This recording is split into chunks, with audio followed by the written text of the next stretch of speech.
When God sent his Son to the earth to bleed and die for you and me, to take your sin and my sin, to become sin who knew no sin, it was his will.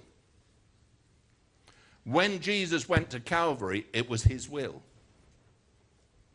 So when you start saying, well, I don't know whether it's the will of God for me to be well, I want to tell you, it's the will of God. In Deuteronomy, we looked at it. It's the will of God for you and your children forever. That's the will of God. The will of God for you and for your children is not disease and sickness and suffering. The will of God is health and wholeness. That's why the atonement's there. It's a wonderful, wonderful way. There's nothing God won't do for you. He loves you. He sent his Son to show you how much he loves. And that atonement is sufficient for you and for me this morning to deal with sin, to deal with sickness, to deal with disease, to deal with bondage. It's sufficient for every need. It's a matter of continuing in his word. I want to walk in his word, continue in his word, be in his word, because his word is the power that brings life. He took your diseases, your sicknesses, your bondages. When the crown of thorns was thrust on his brow, he took every mental torment you've ever had. By his stripes, when he was scourged and smitten, every disease, every deformity, everything that afflicts your body, he took into his own body.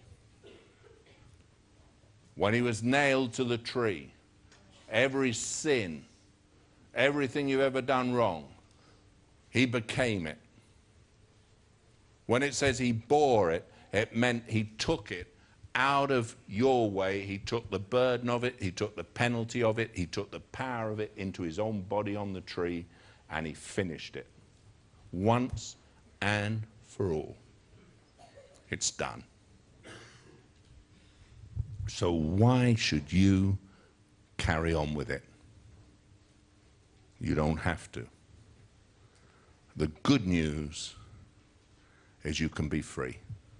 The good news is he did it all. The good news is he comes to heal. There's healing in his hands. The wonderful hands of Jesus. Now you say, well, you know, what happens if it doesn't happen? God cannot lie. What he promised, he will perform. What he said, he will do. I believe him. I believe my God, and there's no way anyone will convince me. Well, how will you explain if someone doesn't get healed? I know that not everyone will appropriate what God has given them. But there's lots of sinners who hear the gospel, who don't repent and come to life. It doesn't mean that God lied. It meant that they didn't come with a willing heart to accept what he's done for them. I can't explain why it is that someone who's in desperate need of help should reject the living God who sent his Son to redeem them. I can't understand it. To me, it's absurd. And yet there are people like that who will listen time after time to the gospel and their hearts are hardened, they don't respond. I can't understand it. I can't understand how you could hear the gospel and reject him. I can't understand. To me, it's a mystery. But I tell you this, I can understand what he said. He bore our pain, he bore our diseases, he bore our sicknesses, he bore our sin, that we might be reconciled to God. And he gave me the word of reconciliation. Told me, hey, You can tell them the good news. It's done in him. There is no greater gospel than the gospel of Jesus Christ. I love it. I can't see anyone who would reject a God like that. God did it. He sent his only son for you. If he bore your sicknesses and diseases and he bore your sin, what are you going to do? Are you going to reject him?